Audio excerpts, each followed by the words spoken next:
वर्तमान राज्य सरकार की भी बहुत बहुत आभारी है। क्या वास्तविकता इतिहास की यही है कि संविधान का जो निर्माण है वो BN राव साहब ने किया है, ना कि अम्बेडकर जी ने। अम्बेडकर कहता हूं कि घर में कुत्ता घुस जाए तो मारने के लिए लाठी नहीं आपके पास। सोने के भाव बढ़ गए, हवा चिल्ला रहे हैं सोना महंगा हो गया। ठीक है, माता बहनों को बड़ा शौक भी होता है आभूषणों का, लेकिन सोना छोड़ो, थोड़ा लोहा भी खरीद लो। 2014 में जब देश ने मुझे अवसर दिया तो मैंने कहा था कि मेरा सपना है कि हवाई चप्पल पहनने वाला भी हवाई सफर कर सके। भाई कुछ ने कार 10 आदमी घेर लेंगे। 2 अक्टूबर आ रहा है, बोर्ड से आपके बस की नहीं है। गांधी तो बन सकते हो। गांधी तरीके से क्या करते, मुंह पे थूक देते। भाई गवई के मुंह पे थूकने की क्या सजा आई पीछे में? दन छोड़ो।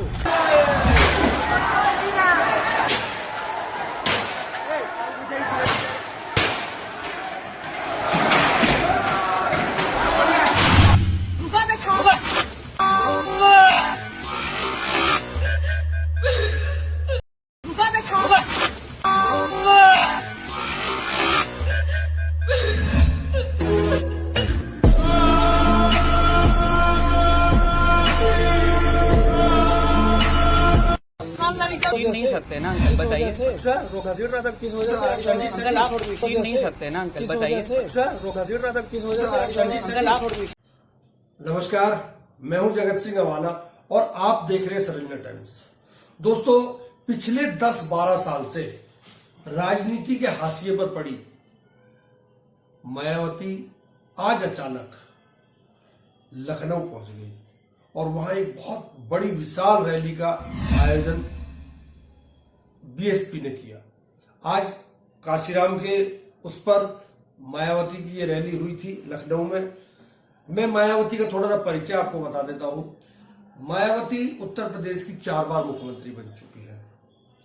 मायावती सबसे पहले 2003 में से लेकर 4 तक मुख्यमंत्री बनी। उसके बाद 2007 में पूर्ण बहुमत की सरकार उनकी आखिरी सरकार थी। उससे पहले मुलायम सिंह यादव के साथ भी वो मुख्यमंत्री बन चुकी हैं और बीजेपी के साथ भी बन चुकी है, परंतु जो पूर्ण बहुमत की सरकार थी वो 2007 में बनी थी, 2007 से 2012 तक। परंतु आज इतने दिन के प्रवास के बाद आखिर मायावती क्यों लखनऊ पहुंची और लखनऊ पहुंचकर किस तरह बीजेपी के बड़ाई की उन्होंने। अपने श्रद्धा सुमन अर्पित करने के लिए पहुंचे हैं, जिसके लिए पार्टी आपकी बहुत बहुत आभारी है। साथ ही वर्तमान राज्य सरकार की भी बहुत बहुत आभारी है। और इसलिए आभारी है क्योंकि इस स्थल को देखने वाले लोगों के टिकटों का इकट्ठा हुआ पैसा पूर्व की रही सपा सरकार की तरह वर्तमान भाजपा की राज्य सरकार ने इसे दबाकर नहीं रखा है, बल्कि पार्टी के आग्रह करने पर इसकी मरम्मत करने पर पूरा खर्च किया है। इस संबंध में मैं आप लोगों को ये बताना चाहती हूँ, जब यूपी में हमारी सरकार थी और ये मान्यवर श्री कांशीराम जी के आदर सम्मान में ये जो विशाल स्मारक स्थल जब बनाया गया था, तो हमने उसी समय हमारी सरकार ने ये व्यवस्था की थी कि हम देखने वालों के लिए इस पर हम टिकट की व्यवस्था करेंगे और इसका जो पैसा आएगा टिकट का, तो वो किसी और मद पर खर्च नहीं किया जाएगा, बल्कि जितने भी उत्तर प्रदेश की राजधानी लखनऊ में जो स्मारक बने हैं, पार्क बने हैं, तो उनके रख रखाव पर खर्च किया जाएगा। तो ये हमने व्यवस्था की थी।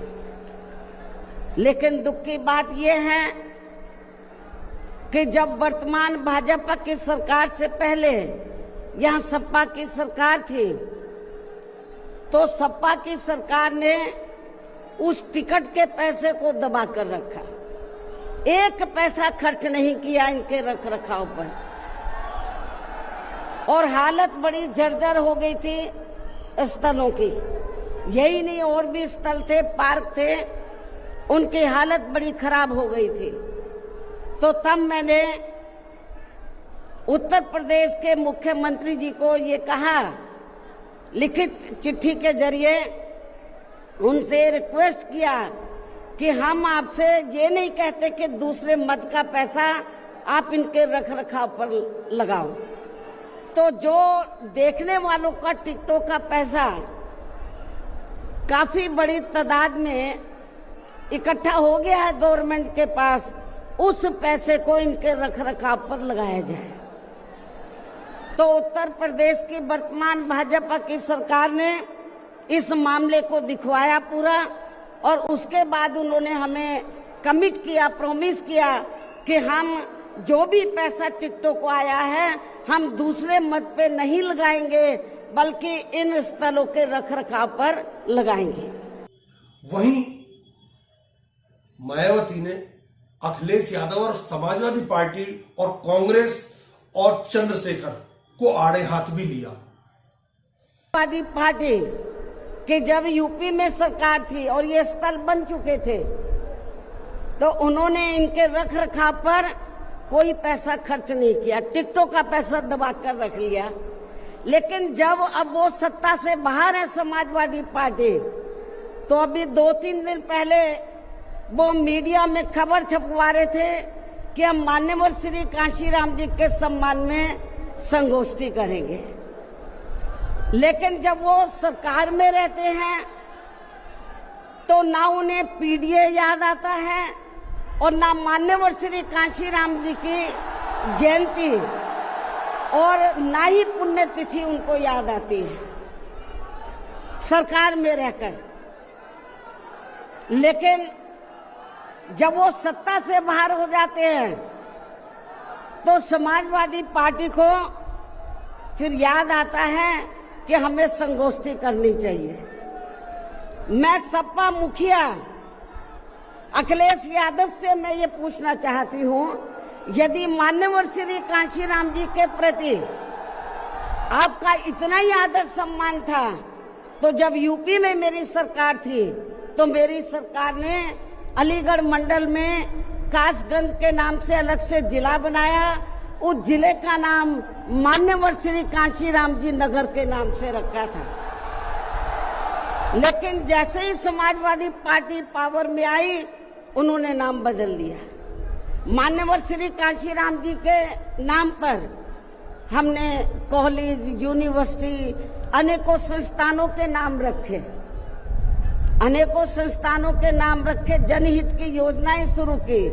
सारी के सारी अधिकांश जो बड़ी बड़ी योजनाएं थी वो सभी के सभी इन्होंने बंद कर दी समाजवादी पार्टी की सरकार ने।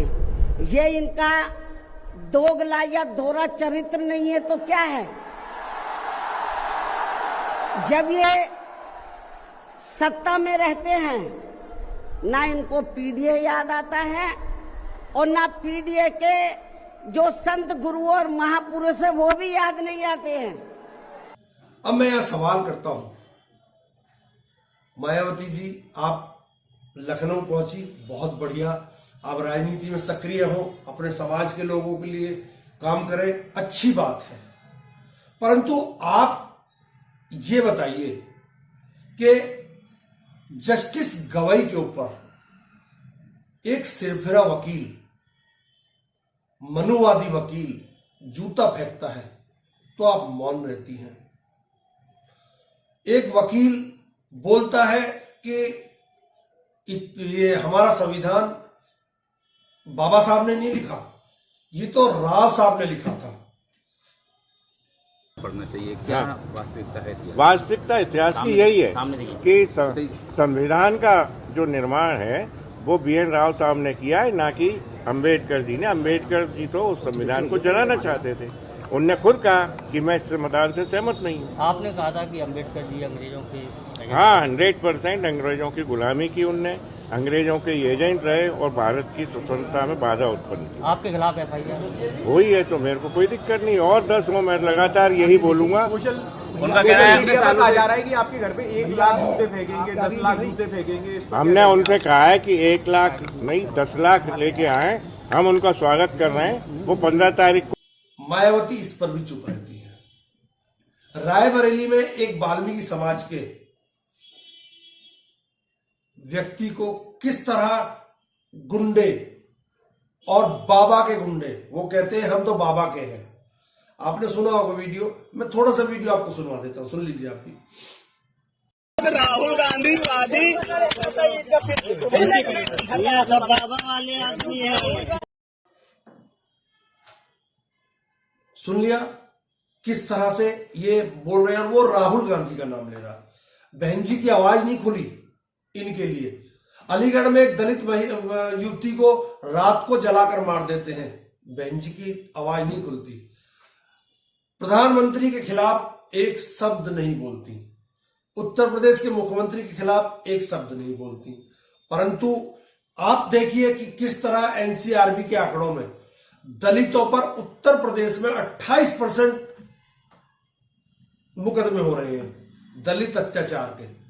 कांग्रेस ने अपनी प्रेस कॉन्फ्रेंस में बाकायदा NCRB के आंकड़ों को आपके सामने रखा, एक बार आप भी देख लीजिए।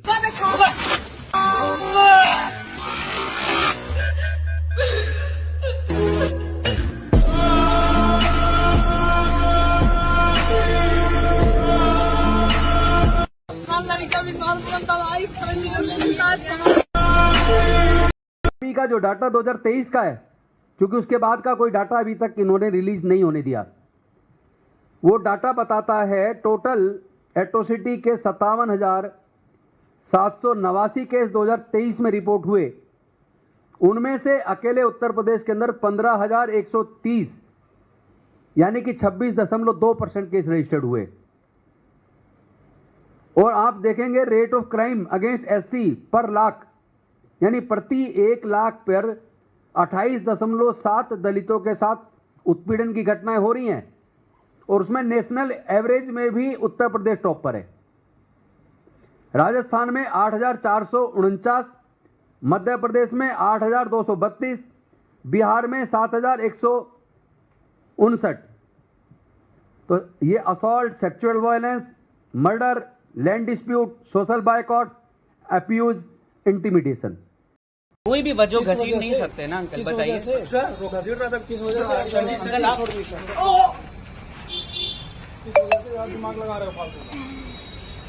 सॉरी, आपने ये गलत कर दिया। आप सर जी मारिए। अगर आपने मारा, सब आप देख रहे हैं, अंदर क्यों जाएंगे? मैं क्यों जाऊंगा अंकल?